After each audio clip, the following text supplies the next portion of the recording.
Since 1980, only 8 NBA championships have been won by a team led by a point guard. All 8 of those championships have been won by 4 players: Magic Johnson, Isaiah Thomas, Chauncey Billups, and Stephen Curry. And out of those 4 guards, only 2 of them are considered undersized point guards. That means less than 10% of NBA championships have been won by an undersized point guard. Many greats have tried: Chris Paul, Steve Nash, Allen Iverson, and many more. And now, in 2023, Scoot Henderson has a chance to defy the odds. For the last year and a half, the NBA world has been focused on Victor Wembanyama. He has been labeled the greatest sports prospect of all time. But he is not the only player in this year's draft with Hall of Fame potential. In October 2022, in a game where the world came to see Victor Wembanyama, everyone was introduced to Scoot Henderson. Scoot Henderson was born into a basketball family in Marietta, Georgia. His dad, a basketball trainer, built a gym that him and his siblings could train at. Henderson, being one of the best recruits in all of high school basketball, decided to skip college altogether and signed a 2-year, $1 million deal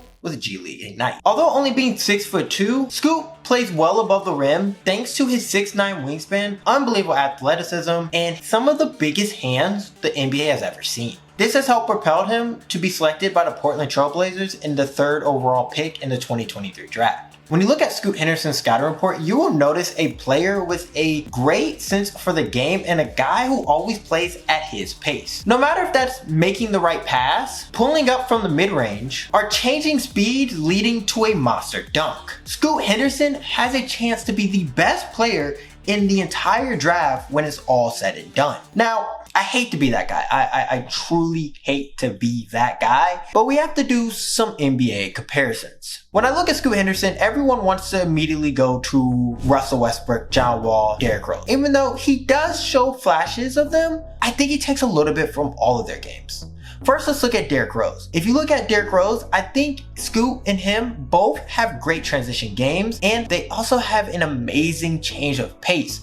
Suddenly, they hit you with the hesitation and they're gone. They're blowing by you for a dunk or a nasty layup. Or how Scoot likes to call it, his quick twitch. Now, on the defensive end, I like to point to a guy that Scoot says he watches a lot of, and surprisingly, not many people would notice: Davion Mitchell of the Sacramento Kings. Now, if you're not familiar with Davion Mitchell's game, go watch him, because this guy is a serious player and a world-class defender. And his aggressiveness on the defensive end is something that Scoot has noticed and taken note of. Now, when we go back to the offensive end, I like to look at Scoot's mid-range jump shot. This is something that is one of the best parts of his game, and it's very similar to Donovan Mitchell's. Him and Donovan Mitchell share the same footwork when it comes to their mid-range and 3-point pull-ups, and it's been very efficient. I mean, if you watch them, it looks like the same player at times. And lastly, I do think he has a little bit of Russell Westbrook in him. I think Scoot Henderson has a chance to be a guy that is a triple-double-ish type of guy, because he can rebound at elite level, not all the way where Westbrook is, but a pretty good for a guy who is undersized at 6'2". And NBA fans, we've seen a handful of athletic point guard prospects. I mean, you've got guys like Trayvon Duval, Jalen Hands. These guys were supreme dunkers in high school, but when they got to the league, it seemed like all they really could do was finish around the rim,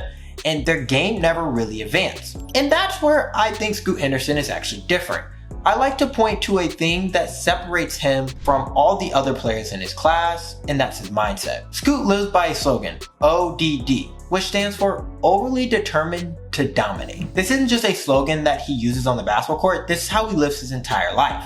And all of it is to work up for him to be the greatest point guard to ever play. And we've heard of a lot of guys who are film junkies or love film, but who have you heard that likes to really watch themselves make mistakes?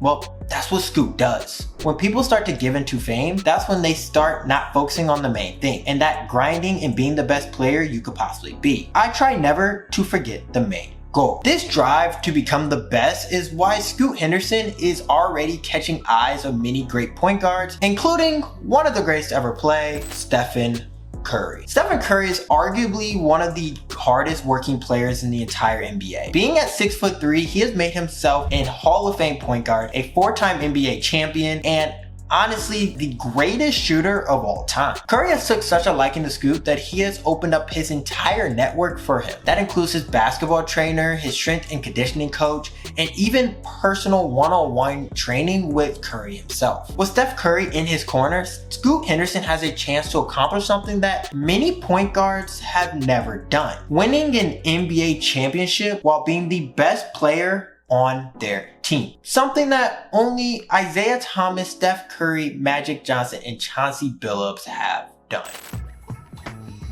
Hello class, I am your substitute teacher, Professor Gene. Your teacher left me some notes and he told me you guys were discussing Scoot Henderson and his chances of winning an NBA championship as the leading guard for his team.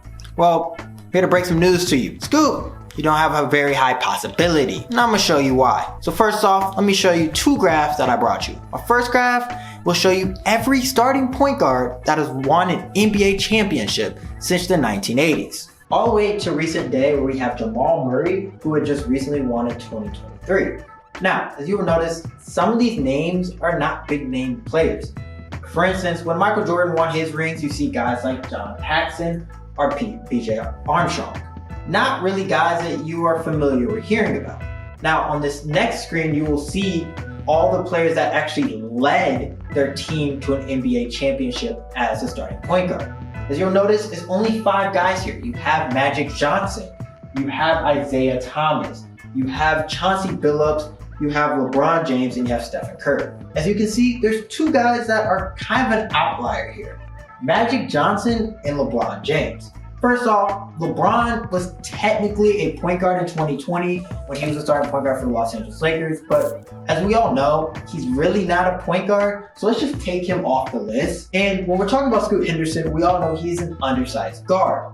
So, guys like Magic Johnson, who is 6'9", really don't help our argument out, so let's take him off the list as well.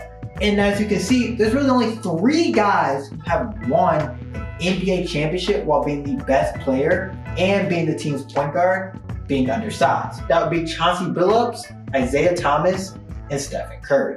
Now, I'm going to show you how well a playoff team that is led by a point guard has fared in the last 10 years. As you can see, there's a handful of names that have never left the first round, mainly due to injury, underperforming, and just being wore out when it came time for the playoffs. A guy a lot of people like to point to as underachieving for being a point guard is Chris Paul. As you can see, Chris Paul has never left the second round when he is the leading player and the best scorer on his team. But he has went to the finals once when he was a little bit older with Devin Booker and the Phoenix Suns.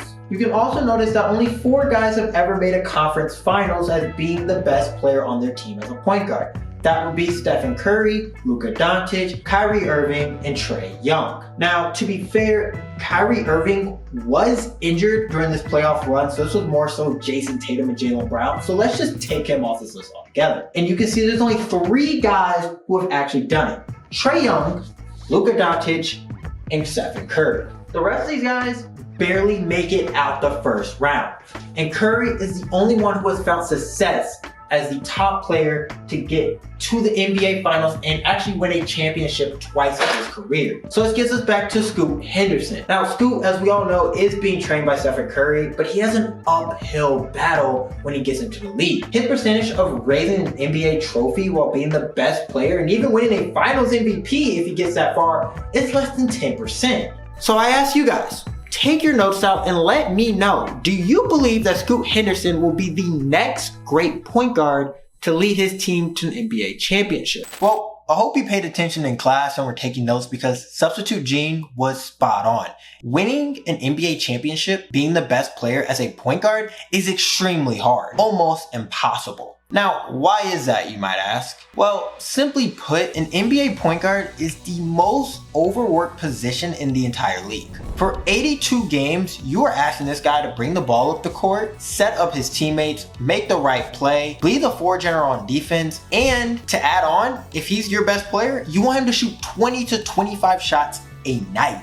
Now, let's take, for example, a non-point guard like Paul George. Paul George is one of the best two-way players in the league, and all he has to really do on the court every night is go out, defend, and put the ball in the hoop. If he doesn't come away with 7, 8 assists, no one's really gonna be too upset because that's not his job. All he has to do is put the ball in the hoop at the end of the day. But now, let's look at Chris Paul. In his prime, he was asked to do way more. He was asked to be not only the top passer in the league and lead the league in assists, he was also asked to be one of the best scorers in the entire league and be a top 10 player in points. And he did all of that on a 6-foot frame. which means by the time he got to the playoffs, well, Paul was gassed. Which is one of the reasons why Chris Paul has the nickname CP0 and has only reached the NBA Finals once in his career, and that was mainly thanks to Devin Booker. And it's a well-known fact that the NBA playoffs is a much difficult and more physical game than the regular season.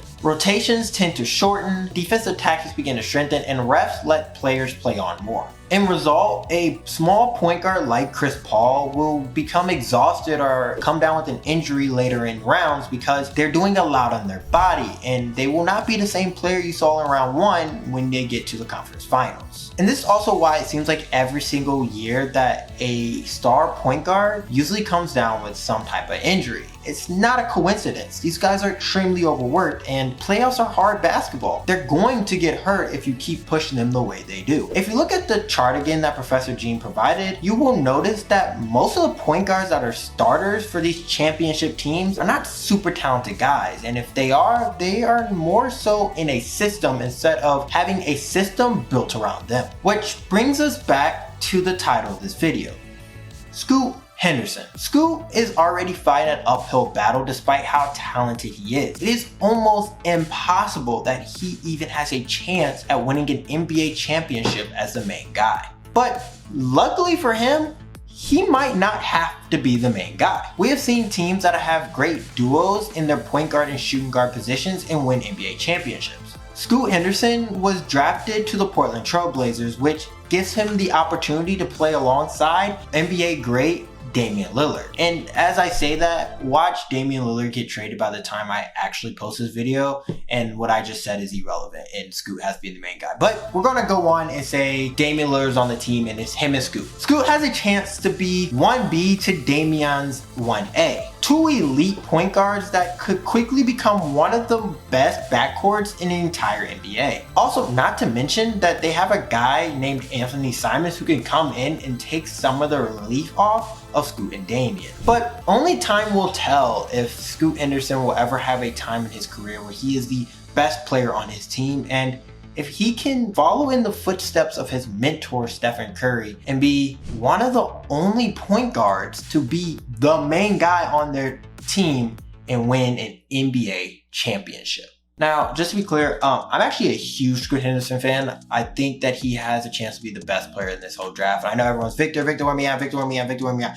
I understand. I think Victor Wembanyama is going to be great, but I think Scoot Henderson is probably one of the most NBA ready guys that came into this. His game is fantastic.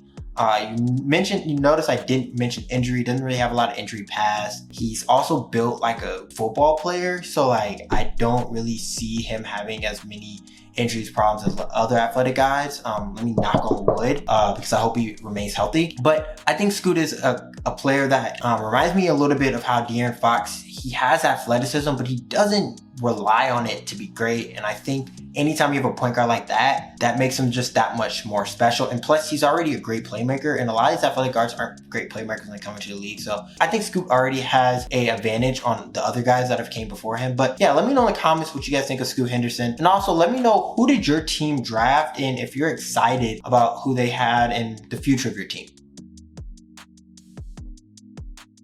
Guys like Trayvon Duval, Jalen Hands. Who's some other athletic guards that didn't fill out?